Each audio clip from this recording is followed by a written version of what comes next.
Hello friends, आज आपण unit 2 lesson 2 the house builder बघणार आहोत. तर वॉर्मिंग अप बघूयात. Chit chat, make groups and discuss the following. Group करून तुम्हाला हे डिस्कस करायचं आहे. First, what is retirement from occupation. तर एखाद्या व्यवसायातून निवृत्ती घेणं, रिटायरमेंट म्हणजे काय, तो व्यवसाय सोडून देणं. तर काय असतं नक्की ते. व्हेन डू पीपल रिटायर, म्हणजे कधी होतात पीपल रिटायर, ते निवृत्ती कधी घेतात त्यांच्या व्यवसायातून किंवा नोकरीतून. For what reasons do people have to retire from their occupation. आणि काय काय वेळेस लोकांना इच्छा नसताना घ्यायला लागते, की आपण त्याला इंग्लिशमध्ये VRS म्हणतो. तर ती कशामुळे घ्यायला लागत असेल, किंवा काय कायांना त्यांचं वय झालेलं असतं तरी असं वाटत असतं नाही आपण जॉब करू शकतो, पण त्यांना रिटायर व्हायला लागतं, काय काय वेळेस नियम असतात. तर अशी कोणती कारणं असतात ती सांगायची आहेत. How do people spend their time after retirement. आणि आता एकदा रिटायर झाले तर ते त्यांचा टाईम कसा स्पेंड करतात, म्हणजे कसा ते काय नक्की त्या वेळेत करतात. Question 1, discuss and match the professional involved in construction with the work they do. आता इथं काही प्रोफेशनल्स दिलेले आहेत. Architect, engineer, building contractor, carpenter, mason, Taylor आणि इंटिरियर डेकोरेटर. तर पुढं जो बी कॉलम आहे तर त्याच्यात त्यांचे ऑक्युपेशन्स, व्यवसाय दिलेले आहेत, ते आपल्याला ते मॅच करायचे आहेत. तर त्याचे आन्सर्स मी दिलेले आहेत. Question 2, a word can be broken up into units of pronunciation each having one vowel sound with or without consonant sounds around it. Each such unit is called a syllable. तर इथं आपल्याला syllable म्हणजे काय ते सांगितलेलं आहे. तर syllable म्हणजे काय, की आपण जेव्हा एखादा वर्ड प्रोनाऊन्स करतो तर आपण काय काय वेळेस त्यांना तो शब्द मोठा असेल तर त्याला थोडंसं ब्रेक करून म्हणतो. तर असा प्रत्येक युनिट असतो तो काय असतो, सिलॅबल असतो. For example to, got, will etcetera. Just one syllable, आपण हे एकदाच म्हणतोय, टू, गॉट, विल. नंतर आहे फादर, मेसन. तर फादर म्हणताना फा आणि दर असे 2 सिलॅबल्स होतात, फादर परत मेसन. नंतर आहे इंजिनियर. आता इंजिनियरमध्ये पण बघा त्यांनी डॅश करून आपल्याला दाखवलं इंजिनियर. तर याच्यामध्ये 3 सिलॅबल्स आहेत. Write down names of any 5 of your classmates and break them up into syllables. Write down the number of syllables in each of their names. आता ही ॲक्टिव्हिटी तुम्हाला करायची, की तुमच्या क्लासमेट्सची तुम्ही कोणत्याही 5 नेम्स घ्यायचे आहेत आणि त्याला किती सिलॅबल्स, तुम्ही कसं त्याला म्हणताय ते तुम्ही सांगायचं आहे. आता आपण लेसन बघूयात. द हाऊस बिल्डर म्हणजे घर बांधणारा. This is a story of a mason who worked for a building contractor.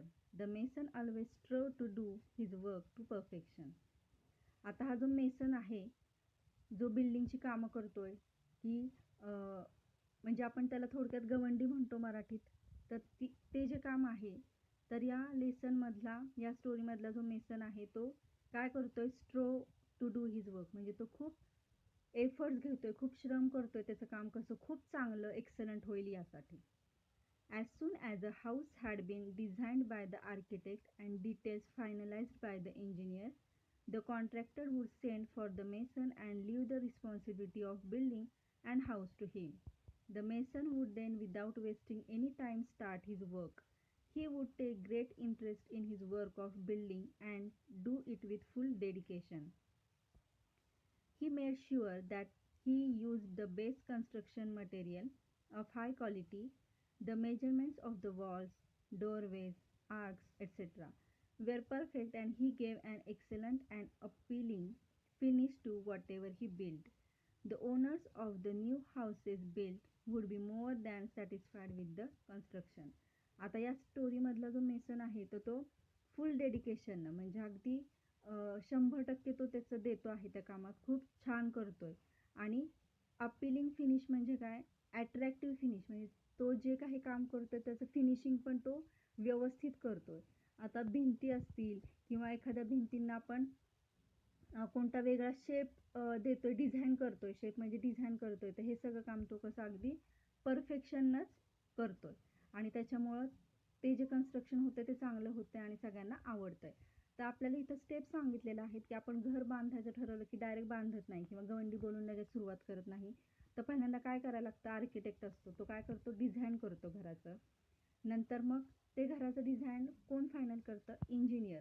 मग त्याच्यातले पण काही बारकावे असतील, त्याच्यामध्ये काय राहिलं असेल तर इंजिनियर बघतो आणि त्याच्यानंतर तो कॉन्ट्रॅक्टरकडे देतो. आणि मग कॉन्ट्रॅक्टर जो आहे तो हे काम कोणाला सांगतो करायला, या मेसन लोकांना. आणि मग ते मेसन लोकांचं कसं बसतं की ते इमारत म्हणा, एखादं घर म्हणा, की त्यांच्या फिनिशिंगवरच ते अवलंबून असतं की ते मटेरियल कसं वापरतात त्यासाठी.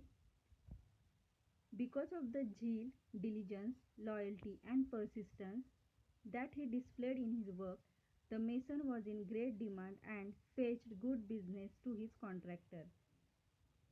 Subsequently, the contractor recompensed the mason handsomely with a very good salary. He could meet the needs of his family sufficiently without any scarcity.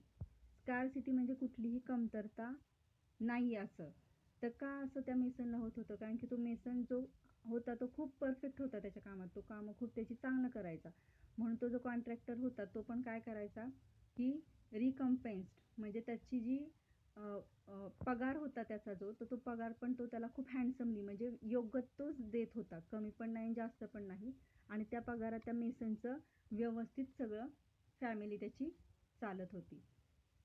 The mason thus continued working with great devotion for many years, till he became a grandfather. Then he decided that it was time to retire and spend time playing with his grandchildren. Being a firm-minded person, he informed his contractor of his decision to retire from house building. The contractor was very disheartened to lose such an excellent workman and urged the mason to continue his job, but to no avail. The mason had made up his mind and refused to carry on. आणि आता इथं काय झालेलं आहे की आता मेसनने इतके वर्ष काम केलेलं आहे व्यवस्थित परफेक्शननं. तर आता तो ग्रँडफादर आजोबा बनलेला आहे आणि आता आजोबांना त्याच्या नातवांबरोबर खेळायचं आहे. ग्रँडचिल्ड्रन म्हणजे कोण, त्याच्या मुलाची मुलं. तर त्यांच्याबरोबर त्यांना त्याचा टाइम स्पेंड करायचा आहे. आणि तो कसा होता, फर्म माइंडेड म्हणजे एकदा त्यानं ठरवलंय की मला रिटायर व्हायचं, आता मी माझं ऑक्युपेशन सोडून देणार आहे, मी काय मेसन म्हणून काम करणार नाही. तर तो तसंच करणार होता. पण हा जो कॉन्ट्रॅक्टर होता तर त्याला खूप वाईट वाटलंय. डिसहार्टन म्हणजे काय, तो खूप डिसअपॉइंट झालाय, तो खूप निराश झालाय, कारण की त्याच्याकडे एवढा छान माणूस होता मेसन काम करणारा आणि आता तो रिटायर होतोय, मग त्याला वाईट वाटलंय. पण त्या मेसन हा फर्म माइंडेड होता, तर त्यानं काय सांगितलेलं आहे त्याला, त्या कॉन्ट्रॅक्टरनं अर्ज्ड म्हणजे खूप रिक्वेस्ट केली आहे त्या मेसनला की असं करू नकोस, तू ये कामावर. पण तो मेसन जो आहे तो ऐकायला तयार नाही. Finally, the contractor convinced the mason to build one last house on a beautiful and convenient site as a special favor. The mason agreed to do so with great reluctance, not too happily either. पण आता कॉन्ट्रॅक्टरनं convince केले म्हणजे कसं तरी आता त्याला तयार केलंय त्या मेसनला की ठीक आहे तुला काम नाही करायचं, पण एकदा शेवटचंच तू माझ्यासाठी काम कर. आणि आता तो मेसन पण तयार झाला, पण कसा झाला, रिलेक्टन्स म्हणजे त्याची इच्छा नसताना. बट ठीक आहे, आता कॉन्ट्रॅक्टर म्हणतोय तर शेवटचं म्हणून तो इच्छा नसताना काम करायला तयार झालेला आहे. The construction started. It was a most beautifully designed house to be built at a sought after location. However, the mason could not put his mind and heart in his work. He did his work very roughly. पण आता काय झालेलं आहे की construction चालू झालेलं आहे आणि कन्स्ट्रक्शनच्या अगोदर आपण पहिली स्टेप बघितली की जो डिझाईन केलेला असतो तो डिझाईन आणि ती साईट, त्या घराची त्या बंगल्याची साईट एवढी छान होती, ते लोकेशन छान होतं आणि सगळं काम चांगलं चाललेलं आहे. पण त्या मेसनचं अजिबात लक्ष नाही आहे. पुट हिज माइंड म्हणजे तो मनापासून ते काम करत नाही आणि त्याने त्याचं काम कसं केलं आहे, व्हेरी रफली म्हणजे तो जो अगोदर परफेक्शन करत होता ते झालेलं नाही. आता आपण नेक्स्ट पेज बघूया. Carelessly, without interest or dedication. Even the building material used was of low quality, but he did not care. He simply wanted to complete the job in haste and finally retire. आणि आता त्याला तर काम करायचंच नव्हतं, पण as a favour एक कॉन्ट्रॅक्टरशी इतके वर्ष तो काम करत होता म्हणून त्यानं अखेर मान्य केलं काम करायचं, पण त्याचं मन अजिबात त्याच्यात नव्हतं. त्याच्यामुळं त्यानं त्याच्यासाठी जे बिल्डिंगसाठी मटेरियल वापरले ते कसं होतं, लो क्वालिटीचं म्हणजे त्याचं क्वालिटी चांगली नव्हती.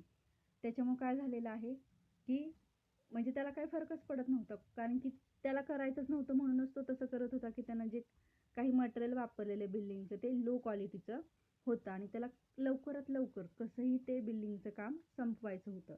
इन हेस्ट म्हणजे काय, घाईमध्ये लवकर. The house was ready earlier than expected. Very roughly made structures, weak walls, poor finish, and did not look as good at all as designed. Yet the mason did not care. He informed the contractor that the house was ready and he was waiting to hand over its keys to him. आणि आता इथं काय झालेलं आहे बघा, आपण म्हणतोय की त्यानं बिल्डिंग मटेरियल खराब वापरले, म्हणजे नक्की काय केलेलं आहे की भिंती चांगल्या मजबूत बनण्यासाठी जे काही असतं मटेरियल ते त्यानं चांगलं वापरलं नाहीये. त्याचं फिनिशिंग असतं ते पण त्याने व्यवस्थित केलेलं नाही. आणि जेव्हा ती बिल्डिंग डिझाईन केली होती तर म्हणजे ती प्रत्यक्ष बनवल्यावर जेवढी छान दिसायला पाहिजे ती अजिबातच दिसत नव्हती, कारण की त्या मेसननं कामच चांगलं केलेलं नव्हतं. पण त्याला ते कसं तरी संपवायचं होतं म्हणून आता त्यानं काय केलं, ती बिल्डिंग एकदाची तयार झालेली आहे. आणि कशी झालेली आहे, अर्लियर दॅन एक्सपेक्टेड, म्हणजे खूप लवकर. जेव्हा ठरवलं होतं की हां या मुदतीपर्यंत बिल्डिंग तयार होईल तर त्याच्या खूप आधी ती झालेली आहे. आणि आता त्यानं कॉन्ट्रॅक्टरला बोलवलेलं आहे की हे घर झालेलं आहे. The contractor arrived at the site. He had a file of legal documents in his hand. The mason handed over the new house keys to him, but the contractor did not step forward to enter the house to see it.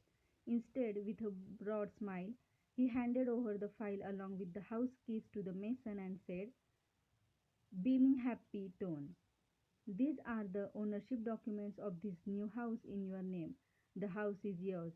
I had planned it as a gift for you." पण आता बघा काय झालेलं आहे, त्या मेसनने ह्याच्या अगोदर खूप छान घरं बांधली होती आणि नेमकं हे घर त्या कॉन्ट्रॅक्टरनं त्याला द्यायचं ठरवलं होतं. पण मेसनला त्याचं काही त्याला काही माहितीच नव्हतं आणि असं होतं की त्याचं जे काम होतं त्यानं खरं तर परफेक्शननं करायला पाहिजे होतं, पण ते त्यानं केलेलं नाही आहे. आणि आता तेच घर की ते त्याला मिळणार होतं त्या मेसनला, पण आता त्याच्या चुकीमुळं, त्याच्या ना इच्छा होती त्याची की मला करायचं नाही तरी केलंय, तर ते हे घर आता त्याला कॉन्ट्रॅक्टरनं दिलेलं आहे. आता तेच काम जर त्यानं व्यवस्थित केलं असतं तर ते घर खूप छान झालं असतं. पण अशा रीतीनं हे जे घर होतं की त्यानं कसंही बांधलेलं, ते ॲक्च्युली कॉन्ट्रॅक्टर त्यालाच देणार होता एक सरप्राईज म्हणून, एक गिफ्ट म्हणून, पण ते त्या मेसनच्या चुकीमुळं ते चांगलं बनलेलं नाही आहे. तर आता आपण इंग्लिश वर्कशॉप बघूयात. पहिला क्वेश्चन आहे, find from the story the noun forms of the following. तर या शब्दांचे तुम्हाला नाउन फॉर्म्स लिहायचे आहेत. Question 2, choose the proper phrases or expression to complete the sentences meaningfully. आता इथं काही फ्रेजेस दिलेले आहेत, to send for, with full dedication. तर हे तुम्हाला एक्झाम्पल्समध्ये वापरायचे आहेत योग्य ठिकाणी. Question 3, read the story and answer in your words. आता मी आन्सर्स दिलेले आहेत, फक्त या क्वेश्चनचा मराठीमध्ये मिनिंग सांगते. A. The owners of the new houses built by the mason would be extremely pleased. Why? आता तो जो मेसन घरं बांधत होता तर त्या ओनर्सला, म्हणजे ती घरं जे विकत घेत होते त्यांना खूप आवडायचे ती घरं, तर का?